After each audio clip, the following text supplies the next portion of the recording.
far away.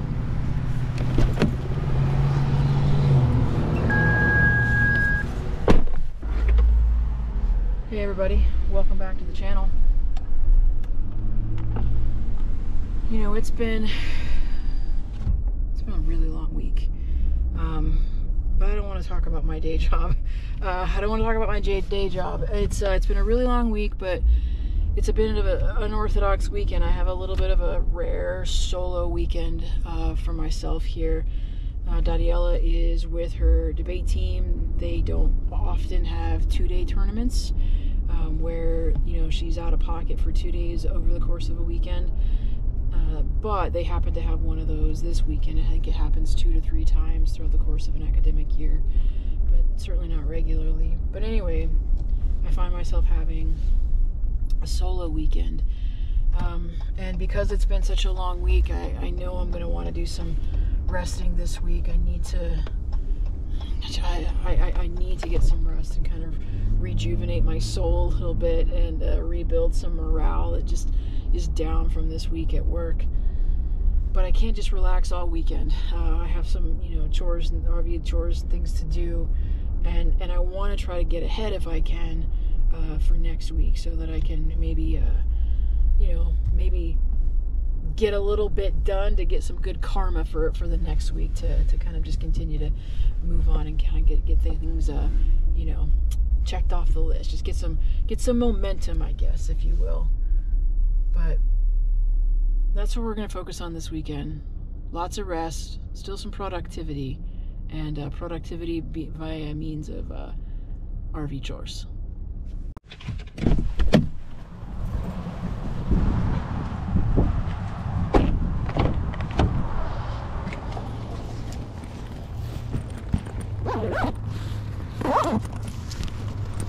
I stopped at the store to get a few things in preparation for the weekend.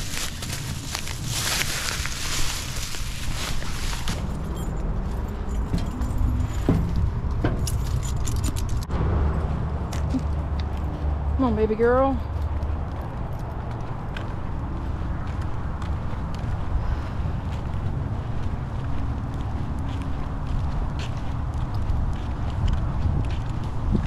Come. We'll go on a walkie-walkie in a little bit. Do you need to go potty real quick?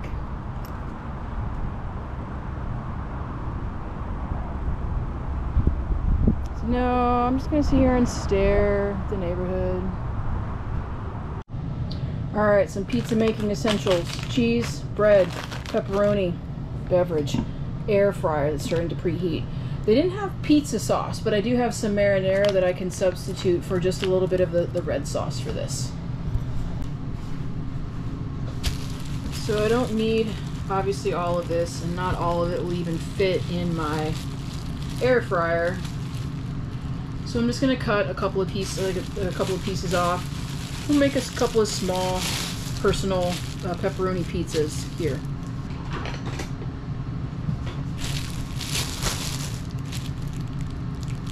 I think something like this will fit in there, something about this size. I'm going to cut this way. Just French bread, just a good crusty French bread. Let's wrap the rest of it up. We'll use it for later. So, like I said, they didn't have pizza sauce. I looked for a specific pizza sauce and I couldn't find it. And I don't really like saucy pizza anyways, so I'm just going to put a little bit of this on here, slowly build some layers of cheese and pepperoni. Put a little bit of just marinara on here. We'll spread it out, put some Italian herbs on there, and we'll go from there. I'm just going to spread this out a little bit. Probably put some garlic on here. I really don't, oh, I spilled the thing a little bit.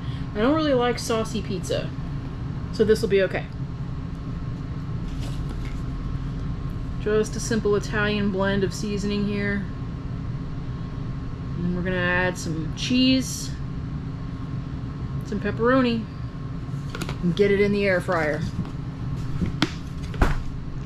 So some Parmesan, I have some mozzarella. This isn't the actual Parmesan that came in this container. I ripped the plastic container that I had this little like harder Parmesan in. So I ripped that container and I just needed a new container. This is not the easiest container to get it out of, but we're making it work.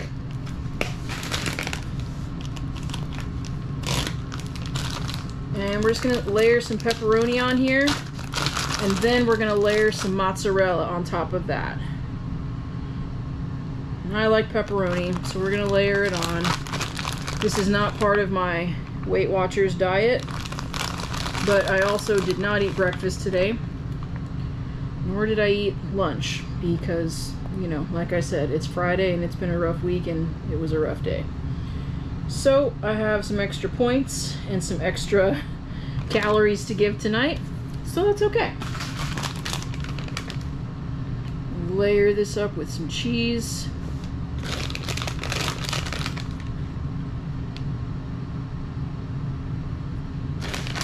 I'm making a mess on my cutting board, but that's okay.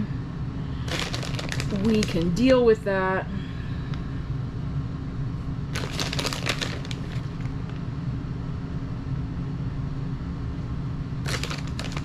I want to make sure I get it all the way out to the sides, and some of this stuff that fell, let's pick it up and use it.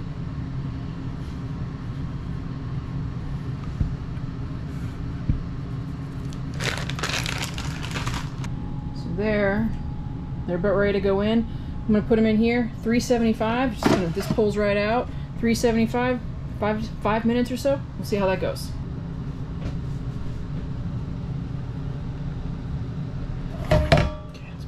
Here, maybe we'll get a little lucky and they'll kind of like rest on each other. Maybe I better just do one at a time. That seems to be the way this is going to go. All right, let's get this on about 375. Let's see what that looks like. All right, get closer. Ooh, yeah. Check the bread. Ooh, the bread's getting crusty. That's going to be nice. That's going to be good. Have a little bit of a change of our plan this evening. Wanted to do some of those chores, just a couple of them, but I think it's going to start raining, so I want to get Belle's walked before that happens.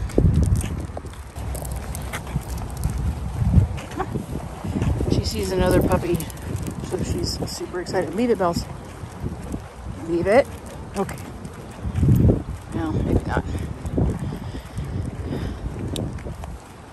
But it is starting to sprinkle a little bit, and I wanted to make sure to get her walked before it starts to rain. So some of those chores, what are you sniffing at? Some of those chores might have to wait until tomorrow morning. So part of our evening routine is ensuring that Bella gets her golf cart ride. She likes to feel the wind, sit up in the seat, and see what's going on.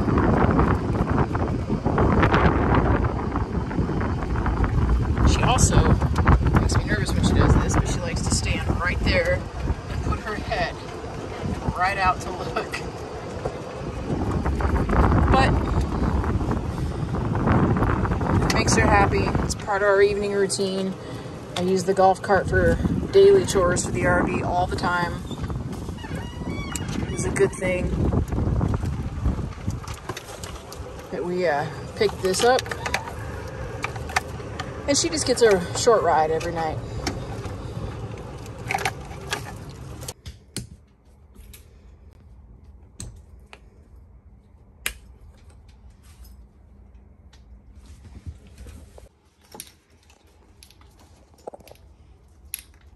It's still dark.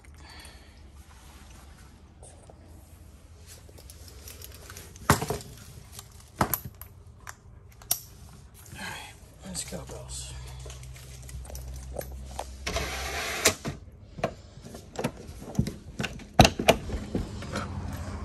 Yeah, it's still dark. You go for a walk. Let's go for a walk.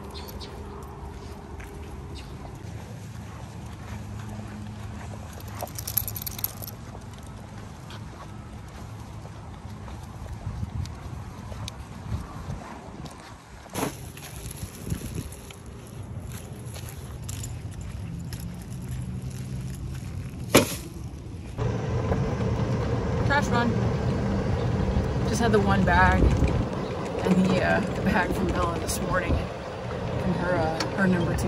Got to pick up after ourselves in the RV resort. It's a good rule of thumb. Good rule of thumb. So, fun fact, the weather is finally starting to turn a little bit cooler. You see that? It's 9:18 in the morning. It's 70 degrees outside. And with that temperature fluctuation comes low tire pressure. I've checked the tire, there's nothing in it. It's low tire pressure. And nowhere in the valley that I can find puts that, I don't know what it's called actually, but there's a gas that you put in your tire to help with the expanding pressure with the temperature fluctuation to help maintain your PSI. Yeah, they don't do that in the valley. So RV chore today added to my list is put some more air in my tire. We happen to have something I can use for this. I need to vacuum, but I need to wash Bella's sheet too. But we're gonna be able to utilize this to put some air in our tire. So up here, I have this outlet. Go. That goes in there. And then we take this and hopefully it stretches as far as it needs to. Okay, so only if I hold it at the right angle does it actually reach. We're all hooked up though. I'm gonna hit that green button and we're gonna put some air in my tire. 1, 2, 3. Pet blankets only. RV chore day.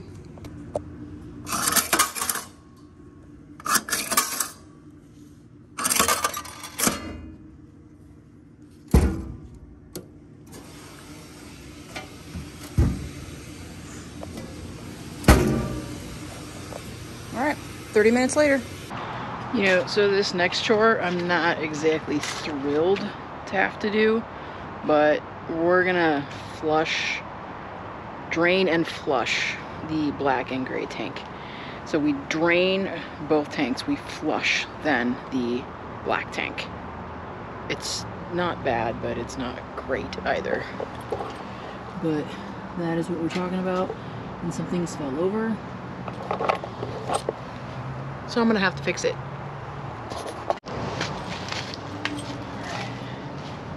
First things first, black tank, gray tank. Let's pull the lever for the black tank. And then if you listen, you can start to hear it drain.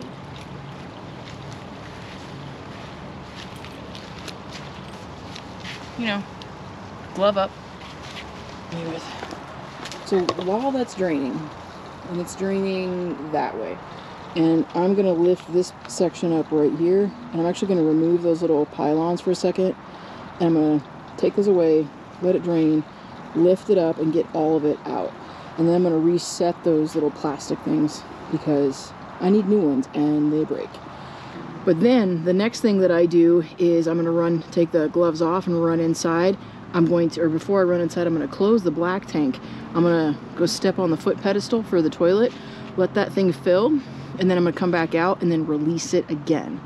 Because then after that, we're gonna hook up another hose and we're gonna hook it up in here with fresh water from over there, and we are gonna essentially flush it all out. It sounds like it's done running.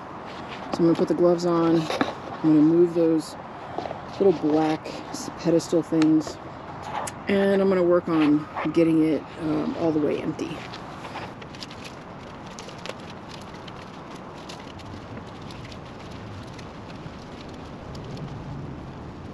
So, black tank, gray tank underneath here. Push that shut. Now, all this is doing is running some clean water through. We've closed the tank, so now I'm filling it with water that I'm going to flush out again. So really all this is doing is gonna fill the tank and then kind of like help like rush everything out. At that point, what we'll then do is open the tank again, hook up the freshwater hose that runs clean water through with a special hose to flush out what might be left within that black tank.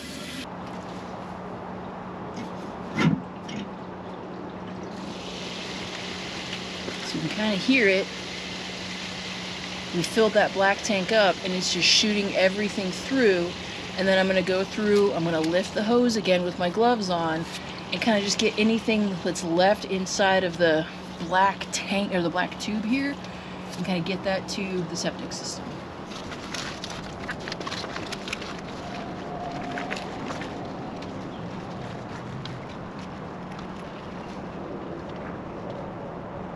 So now that the black tank is done, we're going to shut the black tank. And while I still have my gloves on, because I'm going to need to lift that hose up again for the gray tank, just to help it get all the way into the system, I'm going to open the gray tank. And you hear it. And again, the gray tank is shower water, sink water. It probably got a lot of soap in it.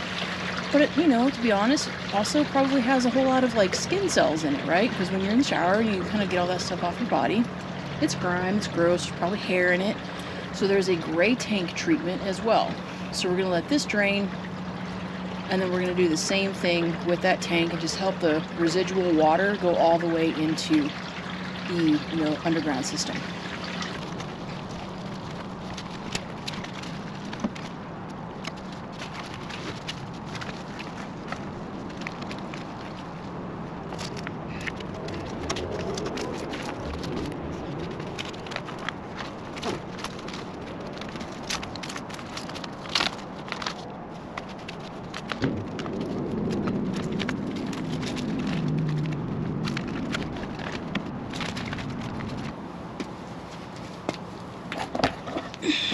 Alright, so you can see here, we're back up and on track. And now what we're going to do is take this clean hose.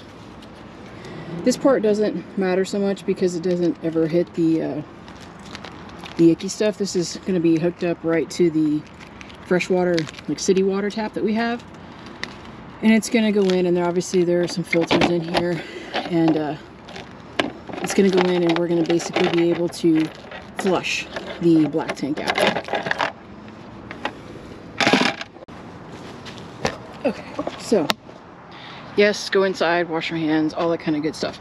But you're cleaning up this, you're putting this freshwater hose up to this port that's going to go in. This is just the outdoor shower nozzle, things like that. So I'm going to hook up the other end of this to the city fresh water from the city, and then we're just going to flush out the black tank. Okay, so that is why we have this Y connector here, to make it easier to get this hooked up.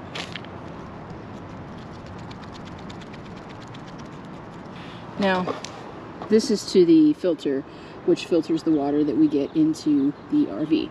This is just the Y connector here, so all we have to do is turn this on. It's a little hard too, because so now water is traveling through there, and it is going to the black tank. And it's essentially just getting rid of anything residual that might be left inside that tube, inside the black tank. So here's the thing, the best piece of advice I can give for RV life and the restroom facilities. Use plenty of water when you use the restroom. It's a little counterintuitive for me because I like to be a little bit more resourceful with some of our resources and things like that. But Google something called the poo pyramid. It's a thing for RV life. Just, you know, understand that if you don't use enough water, you're going to get the poo pyramid in your black tanks. So use enough water to help flush that tank out, but also to help just kind of keep things moving. It's kind of like our regular body, right? You need to water, and you need hydrate. You know, you need water and you need to hydrate in order to help your body run at its best. These systems need water to help them run and flush at their best. And that, I think, is the best piece of advice I can give. The other thing is to empty it regularly, right? And be willing to do so, and be willing to then put some of the pods, the toilet pods in to help keep everything smelling good. and in order to keep the lines clean, right? So I think that's just probably the biggest thing I can tell you. And I did go ahead and I shut the kitchen gray tank because I want to put some gray tank treatment in that as well. It was open. I opened it the other day, I think on Friday, to let just to drain that one out, and I forgot to close it. I don't like it when I do that, because just like with the black tank, stuff can build up, you know, especially it's the kitchen, and I have a little like kitchen sink strainer in there to catch most of the stuff, and I'm pretty diligent about trying to catch a lot of the food particles that might go in there and just try to throw those away. But ultimately some things still kind of creep through, and those are going to be things that kind of get stuck to the sides of your gray tank for the kitchen. So again, same concept. Be willing to do this so that you can flush the water through. And then I just put the gray tank treatment in after I get done with this, just the same way that I put the black tank treatment in.